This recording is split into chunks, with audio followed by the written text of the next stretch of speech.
What's going on YouTube? It's your boy Zay back with another reaction video. We here again today watching when cops realize they're going to jail.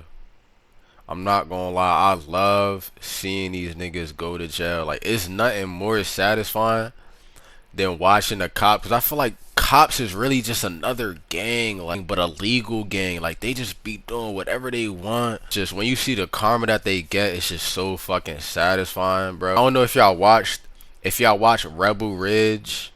Prime example of how cops really be act. Like, I know it's a movie and it's exaggerated, but I'm telling y'all, that shit really do happen in real life. Like, these niggas really think because they got a badge and a gun, they could walk around like I'm fucking invincible. I could do whatever I want. Enough talking. Make sure y'all like, subscribe, comment, whatever else y'all want to see in the comments. Y'all know I love reacting to these. But yeah, let's get right into this shit.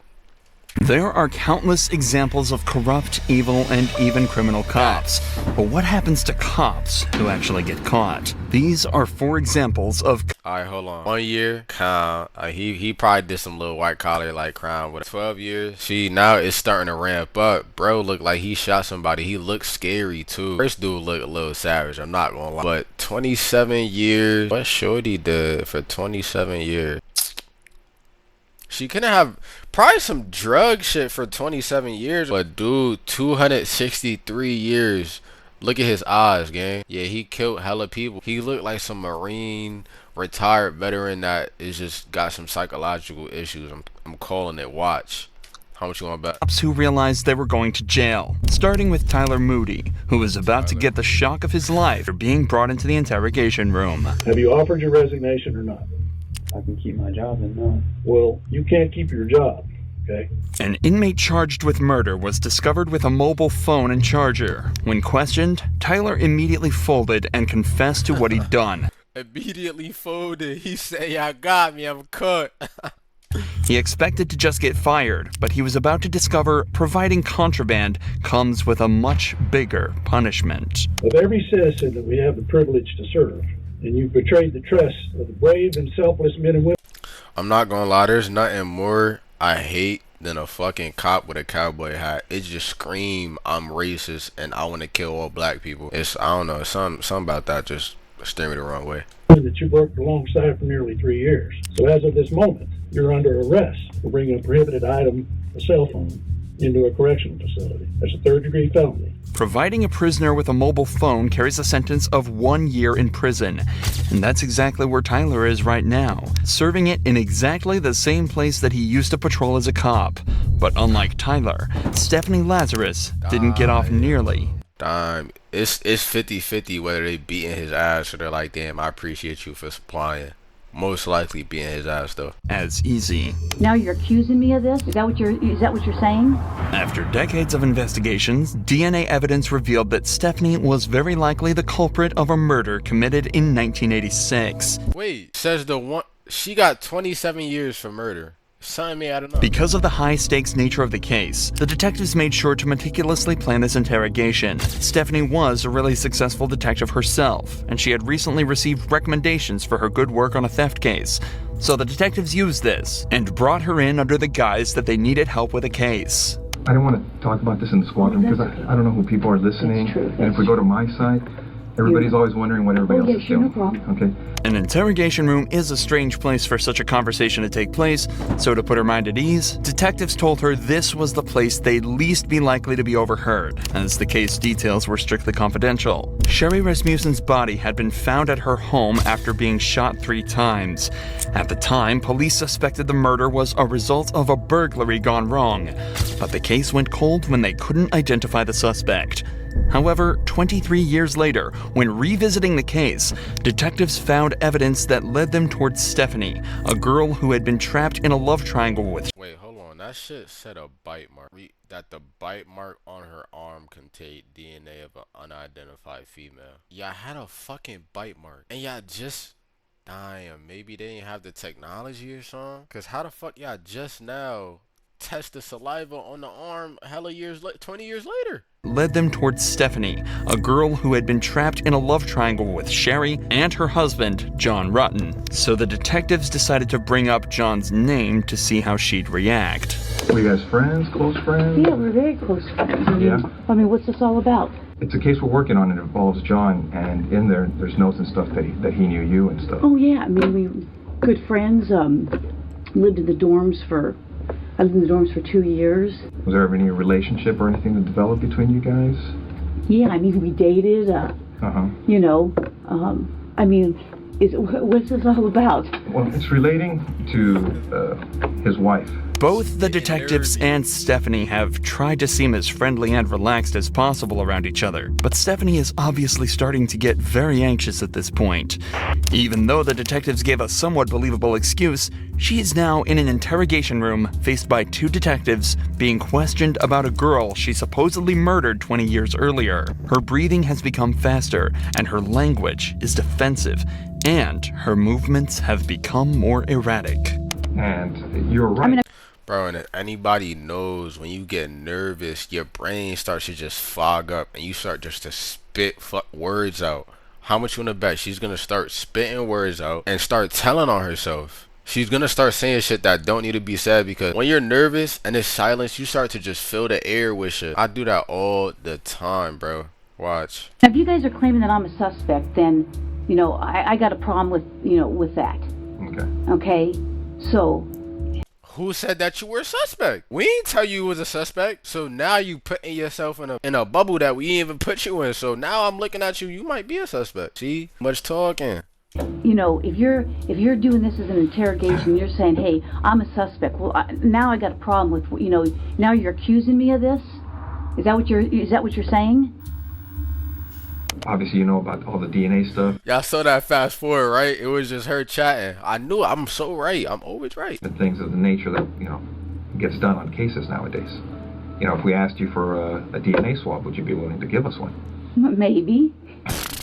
Because now I'm thinking I probably need to talk to a lawyer. Stephanie chooses to provide DNA evidence, hoping her willingness to help out would ultimately prove her innocence. But unfortunately for her, just 5 minutes later, the detectives decide they've heard enough and put her in cuffs. Months later, after a long and arduous trial, a decision was made by the jury. We, the jury, in the above entitled action, find the defendant, Stephanie Eileen Lazarus, guilty of the crime of murder of Sherry Rasmussen.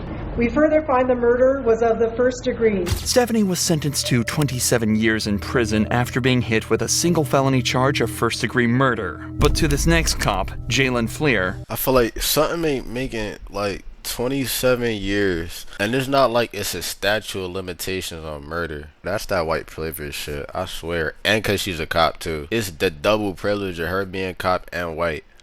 And probably cause she a female. Like, they just boom, slap on her wrist. Should have put that in there for the rest of her life.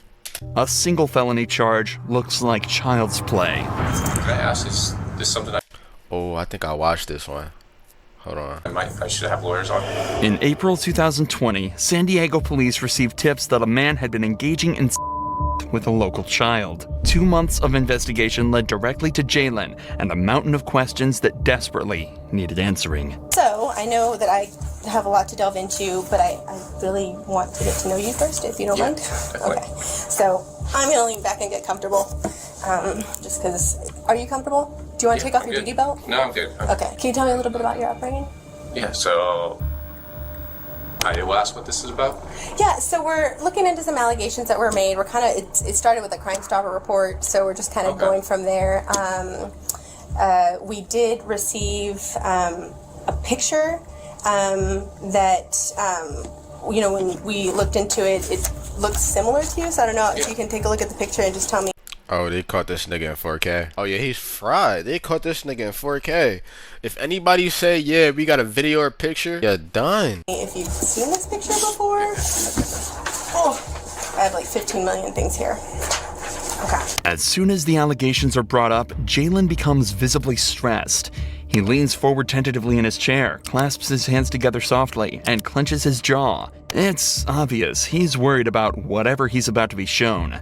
The detectives have made it clear that he is not currently being detained and is free to leave at any time. I would've walked the fuck up out of there, nigga. You gonna have to come get me. However, she is making a noticeable effort to make him feel relaxed, using a bubbly and friendly persona to put him at ease. So this picture right here. Yeah, that's definitely me with the gross one. Okay, so this picture right here, how old were you when it was taken? I don't know, 20? 20? Okay, cool. That makes it very easy. So as far as like the picture, so this photo came up in connection with some allegations about you communicating with a younger female on Snapchat. Okay. Can I ask, is this something I should have lawyers on? See, as soon as niggas ask for lawyers, you're guilty. Why do you need lawyers if you're innocent? If you're innocent, boom.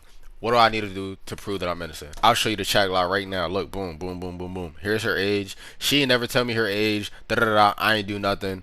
Are we good? Are we done now? See, this nigga's guilty. Jalen is starting to seem more and more stressed. He begins to sway in his chair more and becomes more closed off with his answers. But the pressure he's feeling now is nothing compared to what the detective is about to lay on him. So, you know, this, like I said, this photo was sent to this person, so they were in possession of it, and we can't find any connection or reason why this photo would end up with this particular person if it wasn't shared by someone you may know or yourself. I agree, yeah. My wife would have done that, so I don't know why she would share that, so. Well, along with the photo came some additional information about your personal life. Okay. And based on some of the information you shared with me today, it seems to add up. Okay. The account that shared the photo and the information. Lo, why would you want me to wrap my arms around you then? Haha, JK. That's like when you try to be freaking the DM, like, damn, your ass fat. I'm just playing, like, no, you can't JK your way out of being a pedophile. Come on. LOL, he was my best man, funny guy, just gotta get to know. Information was called J178211, a seemingly random selection of numbers, until you realize that 17 was his college baseball jersey number, 82 was his high school jersey number, and 2011 was the year he graduated in. If this my god, this nigga's an idiot. account was operated by a so-called enemy of Jay, they'd sure done their research. Jay, I'll be very honest, I want to know the truth. Yeah, no, I've never even heard of that account. Okay. Have you ever shared any images? No. Okay. Have you ever shared any images of your with anyone? Yeah. Oh! And how many times would you say you've done that? A lot. Oh! Did you ever share any videos of you having with anyone? With anyone? No. I've always had personal videos of me and my wife. Damn! And This nigga's a porn star. my ex actually had one, but Jalen then rightly decides that he's already answered enough of the detective's questions and asks him for a lawyer. However, unfortunately for him, he's quickly handed a search warrant, allowing the police to seize DNA, his phone, and his car. Police used this to gather a mountain of evidence against Jalen and, just a few weeks later, turned himself in. Jalen was charged with 20 felonies, including engaging in lewd acts with children under... Wait, hold on. Wait, he got 12 years. The murder bitch got 27. I mean, I guess. Under the age of 14, pandering children under 16, and engaging in the child under the age of 16. Wait, redacted? Wait. What did he do? What did he do? No! I need to know. What did he do? A few months later, he was sentenced to 12 years in prison. Bro, he had to fuck the girl. He had to. That's probably the only reason why it's redacted. He had to, and that's probably why I got 12 years. Because the other shit, I don't think that carry hella jail time. Damn, he's fried in there, bro. He's getting his butt taken. But this disturbing act doesn't even compare to the atrocities that Daniel Holtzclaw committed. Daniel was brought in for interrogation after a report came That nigga Aki as shit. in that he'd made an unlawful traffic stop and forced the female driver to remove her clothing and perform on him. What detectives didn't know was that this was just one of dozens of other crimes. Alright, hold on. No disrespect to my black queen, but like, come on, twin. Auntie. You went ahead from auntie. You could have paid for so much. You mean, you could have got some bitches. You forced auntie to give you the top. Come on, bro. Niggas just slummy these days. Remove her clothing and perform on him. What detectives didn't know was that this was just one of dozens of other crimes that Daniel would find himself accused of. So we have no misunderstanding. Wait, are they all black? They might all be black. Yo, he's a fetisher. Of other crimes that Daniel would find himself accused of. So we have no misunderstanding because, and maybe I didn't key in on some things. I want you turn in your activity card, walk me through it all again. Turn in my activity card, I leave out of station, turn off my computer, done for the night, head left to go westbound on 50th from Prospect. About a block down, I see a Grand Prix in the outside lane. I was in the inside lane, directly in front of me. Car swerved at that time. I kind of fall behind of it. Lincoln, I didn't want to light it up at the stop sign, so I waited till it go forward and just lit it up just to the west. And then that's when I made a traffic stop. Daniel recounts his version of events from that night. Cops said that he didn't report on the stop dispatch, run a records check on the driver, or even let them know that he just logged off for the night. But Daniel just explains that everything happened so fast he just forgot to do all of that, and made the traffic stop off the grid. However, Daniel doesn't seem 100% Nigga try to be on some late night geek and sure while recounting this evening. He takes unusually long breaks between statements and speaks in incomplete sentences. The true reality of cases is that it's almost usually impossible to get a conviction as long as there was no video or photo evidence of the event. The victim barely ever has any ability to prove. Oh, wait. I don't even want to make fun of her because she definitely went through some trauma. Hey, man, stay blessed, stay up. Prove that the suspect did what they did. As in most places, they are innocent until proven guilty. This is likely why this turned out to be one of 36 charges eventually brought against Daniel, each more disgusting than the last. CSI is processing your car right now. Right. And when we stepped out, they found some pubic hairs right in here. No! Could they be yours? No, that's not. Of course they are. I didn't do anything right there. Did she? Yeah, not right there because you did it in her car. We got him. No. But so you think they could be? No, it's not. No. Nothing on mine. Your pubes couldn't be? No. Right there? No. You seemed a little extra worried whenever you talked about seeing her boobies. You sure she just didn't flash you? I can't. She did not flash. I don't want to say I can't recall, but I'm pretty positive she didn't flash. I see a pair of titties. She went like this, but nothing as far as I'm going like crazy looking. Lifting the shirt. No. This whole situation and it's kind of scary. It is scary, and I don't want my rep to be. Everything's about in law enforcement. 3 years on, I know that, but everything's about your rep. Absolutely. And I don't want this to fall on my rep. Unfortunately for Daniel, though, this absolutely would affect his rep. Affecting way more than your rep, my boy. You just don't know it yet. The DNA tests on the hair found in the car came back as a perfect match, and statements given by his girlfriend directly contradicted his story. So after the interrogation, he was placed on administrative leave, but just 2 months later... Oh, this nigga is a nut. And it's not even like he's choosing hella baddies. Like, no disrespect to them at all, but like 57, 53, this nigga want all shapes, sizes, ages. If they black, he's going. And they all got criminal records, it seemed like, except Shorty up in the top left, Janie in the bottom. 12 more women came forward with claims, and he was subsequently arrested. Verdict, count 1, battery. Oh, that nigga shaking. Look at him. Defendant is guilty of the crime of battery and set punishment at 8 years. Count 2, procuring lewd exhibition. Not guilty of the crime of procuring lewd exhibition. Count 3, burglary in the first degree. Defendant is not guilty of the crime of burglary in the first degree, nor lesser included. Count 4, procuring lewd exhibition. Defendant is guilty of the crime of procuring lewd exhibition, and punishment is set at 5 years. Daniel was found guilty on 18 of the 36 charges and sentenced to 263 years in prison without the possibility of parole. Bro, he's a top 5 idiot. Like, bro, you don't think you're gonna get caught? That's crazy, bro. He spent the rest of his life in jail all because he wanted to live out his little pimp black girl fantasy. Hey, man, but hope y'all enjoyed that video, that reaction and shit. Like I said in the beginning of the video, like, subscribe, comment what else y'all want to see, and I'll see y'all in the next vid. And don't be like bro. Peace.